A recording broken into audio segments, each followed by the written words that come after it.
Hi guys, welcome my channel Asha Saxena. कैसे हैं आप लोग? आज हम आपके साथ शेयर करने जा रहे हैं लंबे बालों में हेयर कलर टचअप कैसे करें। और ये हेयर कलर टचअप हम गार्नियर हेयर कलर से कर रहे हैं और डार्क ब्राउन शेड है इसका। और ये लॉन्ग हेयर जो मेरी क्लाइंट के देखे आपने, इन हेयर में हम टचअप करके बताएंगे। फ्रेंड्स, कई बार क्या होता है कि हमारे सारे लॉन्ग हेयर बिल्कुल ब्लैक होते हैं, लेकिन जो रूट्स के पास से हेयर होते हैं वो वाइट हो जाते हैं, जिसके कारण बहुत ही फेस गंदा लगता है और हेयर हमारे वाइट गंदे दिखाई देते हैं। तो उनको कलर करना बहुत आवश्यक हो जाता है, लेकिन सारे बालों पे हम कलर ना लगाएं। इस तरह से हम आपको बताना चाह रहे हैं कि ये देखिए, सबसे पहले हेड वॉश किए हुए हेयर हों और इन हेयर में हमने 50-50% कलर और डेवलपर को मिक्स किया है। कांच या प्लास्टिक के बर्तन में हमको मिक्स करना चाहिए कलर, और ये फिर टचिंग इस तरह से देंगे। सबसे पहले हमने हेयर को सुलझाया और फ्रंट पोर्शन से ये इस तरह से ब्रश की सहायता से हम टचअप देंगे। फ्रंट पोर्शन से भी सबसे ज़्यादा वाइट होते हैं, तो इस तरह से हम अगर पहले फ्रंट पोर्शन से टचिंग देंगे और उसके बाद में पार्टिंग करके हम सारे हेयर पर टचिंग देंगे। ये देखिए आप, इन हेयर पर हमने फ्रंट पोर्शन पर कलर लगा दिया ब्रश की सहायता से, और अब हम कॉम्ब कर रहे हैं। कॉम्ब करने से ये जो हमने फ्रंट पोर्शन से टचिंग दी है, ये कलर सारे हेयर में फैल जाएगा। और दूसरी बात ये है कि स्किन पर भी नहीं लगता है, इसलिए हम कभी भी हेयर टचिंग अगर करते हैं या फिर कलर करते हैं तो कॉम्ब हमको बराबर करना चाहिए। ये देखिए, ये सेंटर पार्टिंग में क्राउन एरिया पर सबसे ज़्यादा हेयर वाइट दिखाई देते हैं, तो इन हेयर पे हमने पहले कलर लगाया और इस तरह से ब्रश की सहायता से लगाने के बाद में फिर हम साथ के साथ कॉम्ब करते जाएंगे। ये हमने सेंटर पार्टिंग में जो कलर लगाया है, कॉम्ब करेंगे तो ये कलर और भी फैल जाएगा। अब देखिए, पहले राइट हैंड साइड के हम हेयर का टचअप किस तरह से देते हैं वो देखिए। पतली पार्टिंग हमने की है और ये जो पार्टिंग करने के बाद में जो मांग दिखाई दे रही है उसमें हमने कलर लगाया। रब करते हुए हम ब्रश को फिर कलर लगाएंगे। और एक बार फिर से देखिए, हमने पतली पार्टिंग की और पार्टिंग करने के बाद में मांग में हमने टचिंग दी। ये ब्रश की सहायता से इस तरह से हम हल्का हल्का रब करेंगे, जिससे कि कलर सारे जो वाइट हेयर हैं उनमें अच्छे से सेट हो जाए और वाइट हेयर ब्लैक के रूप में हमको दिखाई दें। जेट ब्लैक कलर नहीं है, ये डार्क ब्राउन शेड है। और ये हेयर के कलर के अनुसार ही हमको कलर का चयन करना चाहिए। आप देख रहे हैं मेरी क्लाइंट के कितने लॉन्ग हेयर हैं, और इन लॉन्ग हेयर में जो हम कलर कर रहे हैं आप देख रहे हैं। ये देखिए, इस तरह से हम पार्टिंग करते जाएंगे, कलर टचिंग देते जाएंगे। टचअप का मतलब ये होता है कि हम जो रूट्स के पास के हेयर हैं उनको टचिंग देकर कलर करें। लॉन्ग हेयर पर आप देख रहे हैं हम बिल्कुल भी कलर नहीं लगा रहे हैं, अच्छे से हमने ब्रश की सहायता से ये किया। मेरी स्टूडेंट हैं, वो उनसे हम करवा रहे हैं और प्रॉपर वे में वो कर रही हैं। प्रैक्टिस के लिए देना पड़ता है हमको। ये देखिए आप, इस तरह से पार्टिंग में हम ब्रश की सहायता से रब करते हुए कलर को सेट करेंगे। और सेट करने के बाद देखिए, फिर हमने पतली पार्टिंग की है और पार्टिंग करने के बाद में ये हेयर को सेपरेट कर रहे हैं। पार्टिंग करने के बाद फिर अब ये मांग जो दिखाई दे रही है इसमें हमने कलर लगाया। तो फिर इस तरह से हम सारे हेयर में टचअप करेंगे, टचिंग देंगे, जिससे कि सारे हेयर पर कलर न लगे। ये फैक्ट बात है कि जब हम हेयर पर कलर यूज़ करते हैं तो फिर और ज़्यादा वाइट होते जाते हैं, इसलिए हमको वो ही पोर्शन पर कलर लगाना चाहिए जो आवश्यकता अनुसार हो। सारे हेयर को हमको नहीं कलर देना चाहिए, जहाँ ज़रूरत है वहीं कलर हम लगाएं, जिससे कि वो ही हेयर को हम टचअप दे सकें। ये देखिए, मेरी ये क्लाइंट हैं और महीने में 2 बार आती हैं टचअप के लिए।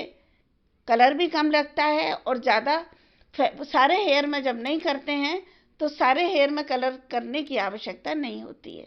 ये देखिए आप, इस तरह से हम टचअप देंगे आपको मालूम हो गया होगा कि कलर हेयर में करने का तरीका और टचअप देने का तरीके में क्या अंतर है। हेयर कलर अगर है सारे हेयर में तो हमको सारे हेयर पर कलर करना होता है, सारे लॉन्ग हेयर को भी कलर्ड करना होता है, कलरिंग करनी होती है। लेकिन टचअप का मतलब ये है कि हम केवल उन्हीं रूट्स पर टचअप देंगे जो वाइट हमको दिखाई दे रहे हैं। तो फ्रेंड, विश्वास है आपको ये समझ में आ गया होगा कि टचअप और हेयर कलरिंग, पूरे बालों में हेयर कलरिंग में और टचअप में क्या अंतर है, जो हम करके बता रहे हैं आपको। तो ये इस तरह से हमको करना है। और राइट हैंड साइड में ये कम से कम देखिए, बहुत जल्दी आप देख रहे हैं कि कम कलर के साथ में भी कलर सेट होने जा रहा है। और हमने इन हेयर को जो जिन पर कलर कर दिया उनको सेपरेट कर दिया है, और फिर थोड़ी देर के लिए हम इसको लॉक कर देंगे जिससे कि बाकी हेयर में ये मिक्स ना हो। और सेम टू सेम फॉलो करेंगे हम लेफ्ट हैंड साइड में। आप देख रहे हैं कि काफ़ी लॉन्ग हेयर हैं और हम उन्हीं हेयर में टचिंग देंगे जो वाइट हैं। तो फ्रेंड्स, आपको समझ में आ गया होगा। जो मेरे वीडियो देखकर स्टूडेंट सीख रहे हैं उनके लिए विशेष तौर से है कि हमको ये जानकारी होनी चाहिए कि हेयर कलर सारे बालों में किस तरह से करना है और हेयर टचअप किस तरह से करना है, ये हेयर टचअप कलरिंग से किस तरह से करना है। तो दोनों में ये अंतर है जो हम आपको एक्सप्लेन करके बता रहे हैं, और डेमो के जरिए भी आप देख रहे हैं कि किस तरह से कर रहे हैं। ये देखिए, काफ़ी लॉन्ग हेयर हैं, ऊपर तक ले जाने के बाद भी बहुत लॉन्ग हेयर हैं। तो हमको सारे हेयर में आवश्यकता नहीं है क्योंकि बाकी ब्लैक हेयर हैं, और पार्टिंग करके बस टचिंग इस तरह से देंगे। फ्रेंड्स, अभी तक आपने हमारे चैनल को सब्सक्राइब नहीं किया है तो प्लीज़ आप सब्सक्राइब कर दीजिए, जिससे कि लाइक एंड शेयर के साथ में आप सब्सक्राइब करेंगे तो आपके पास हमारे वीडियो तुरंत पहुंचेंगे, और सबसे पहले आपके पास वीडियो पहुंचेगा तो हमारे वीडियो का आप लाभ उठा सकेंगे। अगर हमारा वीडियो करने का तरीका या समझाने का तरीका आपको पसंद आता है तो लाइक एंड शेयर करना बिल्कुल नहीं भूलिएगा। और ये देखिए, हेयर कलरिंग के हमने काफ़ी सारे वीडियो पोस्ट किए हुए हैं, आपने देखे होंगे, इंस्टा पर भी हैं, ट्विटर पर भी हैं। इसके अलावा और ये फेसबुक पेज पर भी मॉमी ब्यूटी पार्लर के नाम से बनाया हुआ है, वहाँ भी आप देख सकते हैं। और इसके अलावा देखिए, हम स्टेटस पर भी पोस्ट करते हैं या फिर स्टोरी पर भी हम पोस्ट करते हैं। तो ये सारे वीडियोस आप आराम से देख सकते हैं कहीं भी। और अगर आपको ये हमारा वीडियो अच्छे लगते हैं तो कमेंट्स द्वारा ज़रूर बताइएगा। और हेयर कलरिंग के जो भी हमारे वीडियो है आप देखिए, आपको हर बार एक नया तरीका समझ में आएगा कि कलरिंग और टचअप के बाद में कॉम्ब ज़रूर करना चाहिए। कॉम्ब करने से एक तो स्किन के अंदर ये हेयर कलर नहीं पहुंचता है, जो कि पोर्स होते हैं उनके ज़रिए स्किन के अंदर पहुंच जाता है, तो हमारे स्किन को नुकसान पहुंचा सकते हैं। या फिर ये देखिए कि हेयर को नुकसान पहुंच सकता है। बहुत ज़्यादा स्किन के अंदर जब पहुंचेगा तो हमारी जड़ें, हेयर की जड़ें थोड़ी कमज़ोर हो जाएंगी और हेयर फॉलिंग होने लगेगा। इसलिए हमको कॉम्ब बिल्कुल बराबर करते रहना चाहिए, जिससे कि पोर्स के अंदर, हमारी स्किन के अंदर वो हेयर कलर ना पहुंच सके, और सारे बालों में अपने आप ही कॉम्ब के जरिए वो कलर फैल जाए और कम कलर के साथ में भी वो अपना काम शो कर दे। ये देखिए, आप बहुत ही जल्दी सारे हेयर में हो गया। आपने देखा, राइट हैंड साइड में पहले किया, अब लेफ्ट हैंड साइड में उसी तरह से किया है, और टचिंग देने का तरीका आपने देखा। और अब हम साथ के साथ कॉम्ब करेंगे जिससे कि स्किन के अंदर कलर अपना प्रभाव ना दे सके। आउटसाइडर अगर कलर रहता है तो बालों के लिए नुकसान नहीं होता है, हेयर फॉलिंग की प्रॉब्लम नहीं होती है, हेयर ड्राई नहीं होते हैं। और कॉम्ब अगर नहीं करते हैं तो हेयर, एक तो कलर जहाँ हम करते हैं हेयर के ऊपर जम जाता है, स्किन के ऊपर जम जाता है, और कॉम्ब करने से सारे हेयर पर फैल जाता है।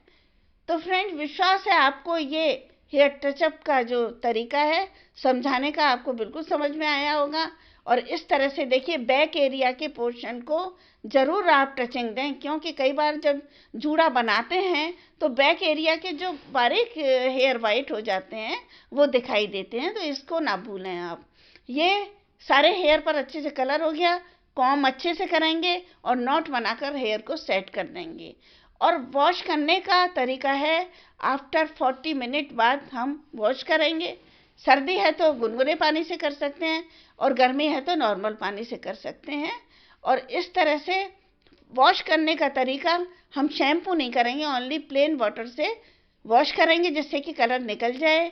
और शैम्पू हम करेंगे ऑयलिंग के बाद में, जिससे कि हेयर में मजबूती आएगी, शाइनिंग आएगी और कलर का दुष्प्रभाव नहीं हो सकेगा। तो फ्रेंड्स, आपको अगर हमारा ये वीडियो पसंद आया तो लाइक एंड शेयर करना बिल्कुल नहीं भूलिएगा।